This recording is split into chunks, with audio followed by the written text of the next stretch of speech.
All right. Get ready to dive deep into chest exercises. We're going to cover it all. Yeah, we've got this awesome article somebody sent over called 13 Best Chest Exercises Oh, yeah, that's a good one.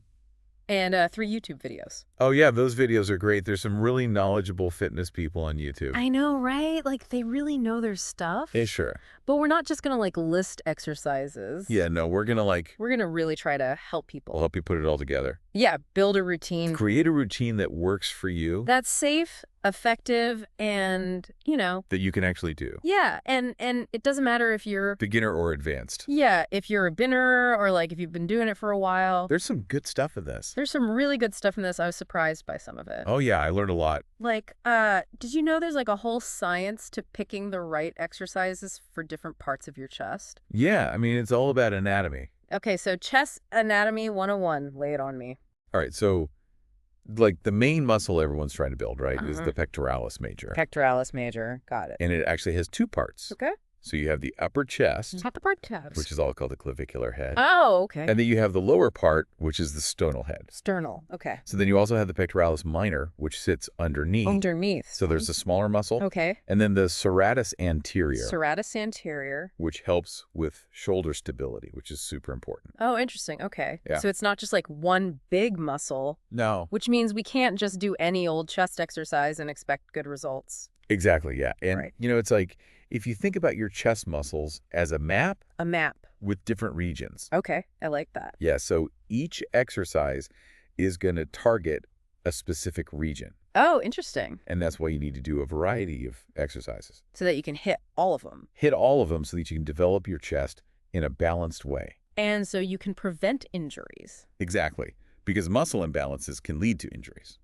Right. So I guess it's more than just hammering out bench presses, right? Yeah, you don't want to just do bench presses. Okay. We're going to get into these 13 chest exercises that were in the article. Oh, yeah. The 13 best. Yeah, and these are exercises, like everyone's familiar with, like the barbell bench press. Right. But then there's some unique ones. Yeah. What were some of the more unique ones? I thought the Sven press was interesting. Oh, the spin press. That sounds fancy. It's a cool exercise. You just use weight plates. Oh, okay. You'd be surprised it really works the chest. Really? But before we get into any of the specific exercises, Yeah, okay. I just want to mention warming up. Oh, yeah. Warming up. That's important. It's super important. I have to admit, I'm sometimes guilty of skipping it.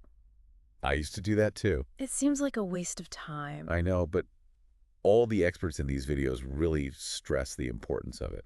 And one of them had a good point. They said, it's like preheating an oven before you bake a cake. Oh, that's a good analogy. If you don't do it, Yeah. things don't turn out right. It makes sense. It's all about getting your body ready. Yeah, you're increasing your range of motion, getting the blood flowing. Yeah, prepping your muscles for the workout. Yeah, it's like stretching, doing some arm circles, push-ups from the knees. All that stuff. Yeah, it's all helpful. Really makes a difference. So warming up, check. Okay. Now let's get to the actual exercise. All right, let's do it. So first up, the king of all chest exercises, the barbell bench press.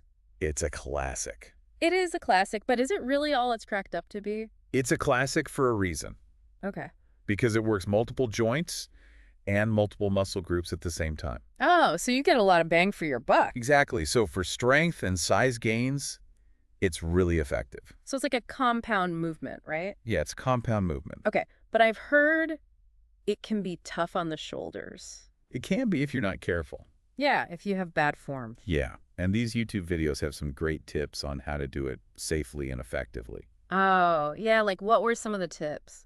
Well, keeping your feet planted on the ground, Okay. controlling the weight on the way up and on the way down.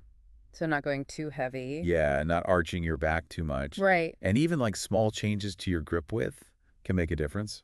Really? Yeah, you can target different parts of your chest. So you can make it wider or narrower. Exactly. So that one exercise is really versatile. It really is. And then you have the variations like incline and decline bench presses. Right, to target different areas of the chest. Like incline for upper chest, Okay. decline for lower chest. So we're not just talking about doing the same old bench press over and over again. Nope, there's a lot of variety. And there's also the dumbbell bench press. Oh, yeah, the dumbbell bench press. That's good too, right? It's a great one. It's a little more forgiving on the joints. Well, that's good to know. Yeah, and it can help with any strength imbalances you might have. Like if one side is stronger than the other. Yeah, because each side has to work independently. Right. Right. with dumbbells. And you can do incline and decline dumbbell presses, too. Exactly. Yeah, just like with the barbell. Now, what about the dumbbell pullover? I saw that in the article. Oh, yeah, the dumbbell pullover. I'm not super familiar with that one. It's a good one. It works your chest, back, and triceps. Wow, so it's a All at the same time. 3-in-1 kind of thing. Pretty much, yeah. Seems like it would be good for stretching, too. Yeah, it stretches the pecs, which is important for muscle growth and injury prevention. Injury prevention's always good. It is, yeah. One of the videos mentioned starting with light weights for the dumbbell pullover. Yeah, good advice, especially if you're new to it. And not arching your back. Yeah, form is key. So many little details to keep in mind. There are. I'm realizing it's more than just lifting the weight up and down. Definitely, it's all about technique. And knowing how to target those muscles. You got it. Okay, so we've covered those. What's next? Let's talk about dips. Dips. Okay. And dips, they mainly work your triceps, Okay, I know those. but they also hit your chest, Really? especially if you lean forward a little bit. Oh, so it's about how you do it. Yeah, form is super important. I bet those videos had some good tips on that, too. They did, yeah. Like what? Keeping your elbows tucked in and your chest open. Oh. It makes a big difference in terms of engaging the chest. So many little details that can impact your results. It's true. It's really interesting. It is, and that's what we'll be diving into as we continue. Awesome. I'm ready for more. All right, welcome back to the chest gain train. Uh-huh. I like that. We're going full steam ahead. We are. We've got a lot more to cover. We do. We've just scratched the surface, talked about a few key exercises. Yeah, just the tip of the iceberg. And I'm already like, oh, I need to switch up my routine. That's what it's all about, getting you inspired. But, you know, it's not enough to just know the exercises. Right. You got to know how to put it all together. Yeah, how do we take all these different exercises and turn them into a real workout? A workout that actually gets results. Yes, give me the secret sauce. All right, so one of the things I saw in that article was a sample routine for beginners. Okay, a beginner routine. Yeah, it's a good starting point. What's in it? It has barbell bench press, dumbbell flies, Okay, those are classics. push-ups, Push-ups, can't forget those. and then machine chest press. So a good mix of those compound movements and some isolation exercises. Exactly. It's a good balance. Okay, that sounds pretty good for someone starting out. Yeah, and they recommend 3 sets of 10 to 12 reps for each exercise, Okay, with like a minute rest in between sets. that's manageable. Yeah, it's a good volume for beginners. But what about me? I'm not exactly a beginner anymore. Okay, so you want to take things to the next level. Yeah, level up. All right, so that's where we get into training splits. Training splits, I've heard of those. Okay, so think about it like dividing your week. So you focus on different muscle groups each day. Oh, okay. So one popular option is the push-pull split, Push-pull. So like one day you push, and the next day you pull. literally. Exactly. So on push days, you work chest, shoulders, and triceps. Okay. And then pull days, it's back, biceps, and you can throw in some rear delts. Rear delts, got it. Yeah, so chest day would fall under the push day. I see. And what's the benefit of splitting it up like that? So it allows you to really work each muscle group hard and then give it enough time to recover.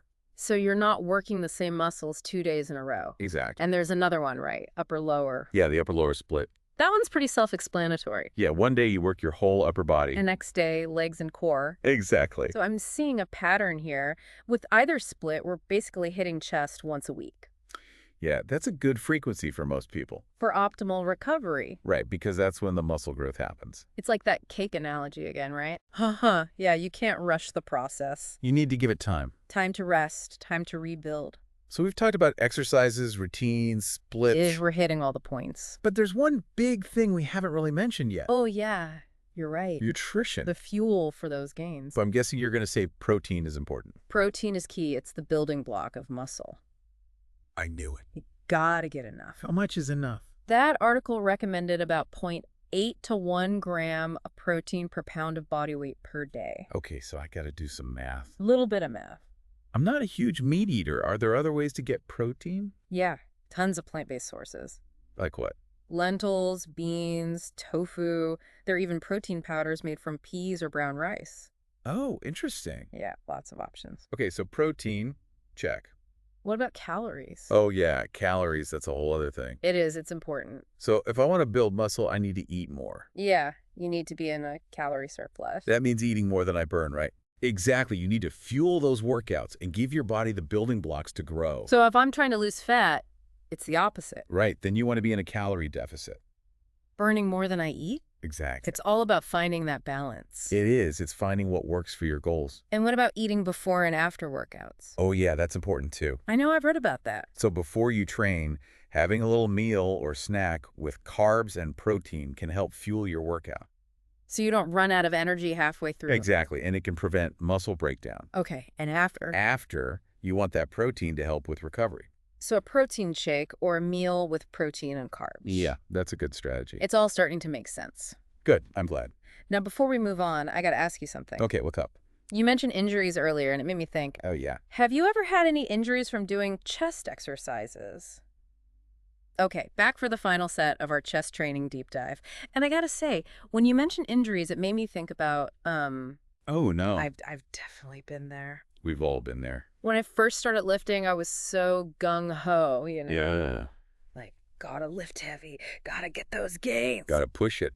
And I ended up hurting my shoulder. Oh, it's so common. I know. Yeah, it's so easy to get caught up in that. Yeah. But all these sources really emphasize that it's a marathon, not a sprint. It's true. Slow and steady wins the race. Exactly. Yeah. So how do we make sure we're training smart and avoiding those injuries? Yeah, that's a million-dollar question. Well, one of the most important things is progressive overload. Progressive overload, that sounds intimidating. I know it sounds fancy, but it's actually pretty simple. Okay, break it down for me. It basically means you need to challenge your muscles to make them grow. Okay, that makes sense. You can't just keep doing the same weight and the same reps every week. Right, you got to switch it up. You got to keep pushing yourself a little bit. Okay, so how do we actually do that with progressive overload? I mean, There are a few ways okay. you can increase the weight. Okay. You can do more reps or sets, Oh. or even shorten your rest periods. So basically we're making it harder, Yeah, but in a controlled way. not too much too soon. Exactly. You don't want to overdo it. Right, and that's where listening to your body comes in, right? Absolutely. That's huge. I'm guilty of not always doing that. I think we all are. Sometimes I get so focused on like hitting a certain number Yeah, I get it. that I ignore those little aches and pains. And you shouldn't. Those are warning signs. I know. It's like my body's trying to tell me something. And you got to listen, if you feel any sharp pain, especially in your shoulders, back, or elbows, Stop immediately. stop and reevaluate. Yeah, no need to be a hero. Nope. Sometimes you got to back off or modify an exercise. And that's where all those variations come in handy. Exactly. They're not just for fun. Yeah, like if you have a shoulder problem. Incline exercises might be better than flat bench presses, Oh, okay. or if your elbows are bothering you. Yeah. Dumbbells could be a better choice than a barbell. Right, there are always options. Always options, and that's what Training Smart's all about. It's like having a toolbox full of different tools, and you got to pick the right one for the job. I like that analogy. It's a good one. And you know something else that's important? What's that? We're all different. Oh, yeah, we are. We have different bodies, genetics, strengths, weaknesses. Definitely. What works for one person might not work for another. It's true. So, like, comparing myself to that guy at the gym who's benching twice what I can lift. It's pointless. Yeah, totally pointless. It's not a competition. Focus on your own progress. Celebrate your own wins. Exactly. And remember, fitness is a journey. It's not a destination. It's about getting better every day. That's a great way to put it. Well, I think we've covered just about everything when it comes to chest training. I think so. We've gone from anatomy to exercises to routines. Nutrition, safety, the mind-body connection. It's been a journey, and I feel like I need a protein shake now. Me too. And remember, folks, this is just the beginning. The best way to learn is by doing. Get out there and try it. Take what we've talked about, experiment, and find what works for you. Your perfect chest workout is out there. So if you're listening and you're feeling pumped up, let us know. Yeah, we want to hear from you. Hit us up on social media. Tell us your favorite chest exercise. Or share your fitness journey with us. Keep learning, keep growing, keep pushing towards your goals. That's what it's all about. Until next time, happy lifting, happy lifting.